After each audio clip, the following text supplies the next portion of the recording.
Mirzaaghasi, and I'll be talking about soccer once again. However, this is a soccer special because a lot happened this week, so let's get right into it. The Premier League is finally back. After the break of the teams, they finally played. So how did Man City go against Leicester City? Well, it was 2-0, so I like to say at least we won one game, and it's very good that we did that. And it shows that Haaland and Omar Marmoush are in safe hands when it comes to Man City. However, I still feel like Man City can't really do anything else because when it came to the Manchester Derby, when it was against Man United, no one won. Like, absolutely no one won. It was scoreless the entire time, and I feel ashamed that we didn't do anything at all. There's nothing. Literally, Man City couldn't keep the ball at all. Man United had most of the advantages. At least Ederson stayed in goal and blocked most of the shots. Want to know why Haaland wasn't in this game at all? He had an ankle injury, and one of the best scorers of the team, not even here. And as you can tell, I'm not wearing a Man City jersey because I'm just deeply upset we didn't do anything during the Manchester Derby. So this game was boring and aggravating. However, I do have to talk about sad news, especially for me, or myself, I should say, for Man City fans. Kevin De Bruyne is going away at the end of the season. He is no longer part of the Man City team. His contract will expire in the summer and won't be renewed. So good luck, De Bruyne. Everyone in Man City will deeply miss you, and we thank you for all the help you did for this team. Now,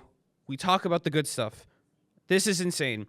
The Champions League is officially back, and we have Arsenal versus Real Madrid, which was a real upset. We have 3-0 Arsenal. Uno, dos, tres. ¡A la Madrid!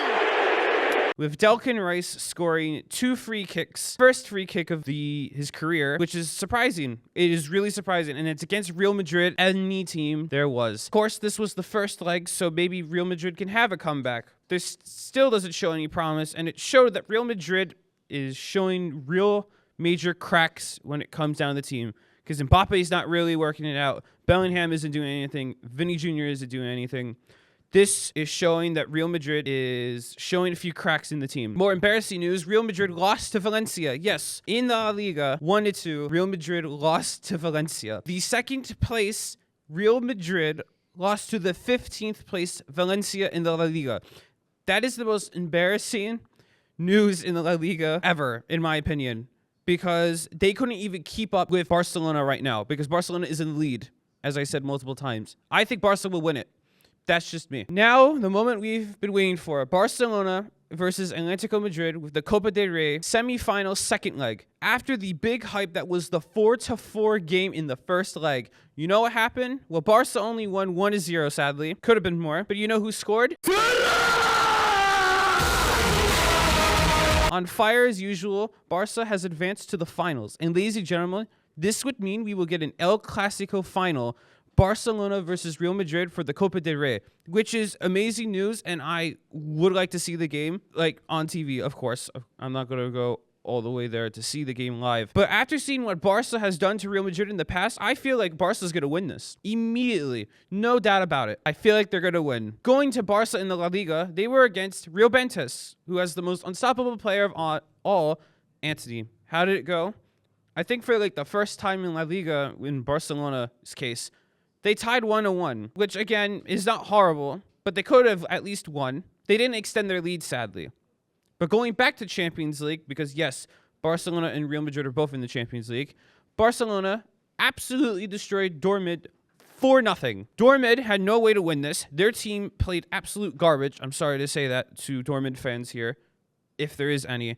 They played absolute garbage. Literally, the trio, Lewandowski, Rafinha, and Yamal, scored in this game. Lewandowski scoring twice. This trio is the next Messi, Suarez, and Neymar. And I have to say, this is a bright future for Barca. And I think they could do it. They could go all the way and win a lot of trophies with this team. That's all I'm going to say. And I think they're going to win the Champions League as well. 4-0 is phenomenal. And there's no way Dortmund's going to come back from 4-0. I feel like in the second leg, Barca is going to do, like, extend their lead at least 8-0. And I mean total goals, not in one game, but that would be funny.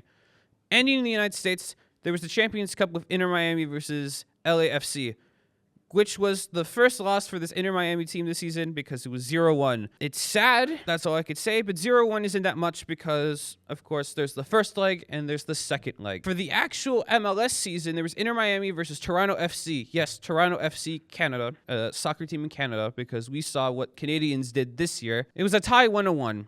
So this was a mess for Inter Miami, is what I would say if it wasn't for the second leg that happened with Inter Miami versus LFC, in which Inter Miami made a comeback 3-1, by the way, with Messi scoring twice and Redondo scoring once. Inter Miami have now advanced to the semifinals of the Champions Cup, in which we would have to wait and see what team they're playing up against. But coming back from a 0-1, it's not that bad, and hopefully Inter Miami could go further beyond and probably win the Champions Cup. That's a maybe. I can't really say it's a confirmation. But standings for the Premier League. First, Liverpool with 73 points. Second, Arsenal with 62 points. Third, Nottingham Forest with 57 points. Fourth is Chelsea with 53 points. And fifth place, Man City with 52 points. I gotta say, Man City's not doing bright, like, at all. And after losing De Bruyne and possibly other people on the team, I don't see this team ever gonna recover, because Guardiola is trying to scramble to find a replacement for De Bruyne, as he's leaving. We don't know where De Bruyne might go, but to every Man City fan, we will honor him for helping the team and bringing this team to win some trophies. Thank you for watching this special episode on the highlight reel. We'll hope to see you next time.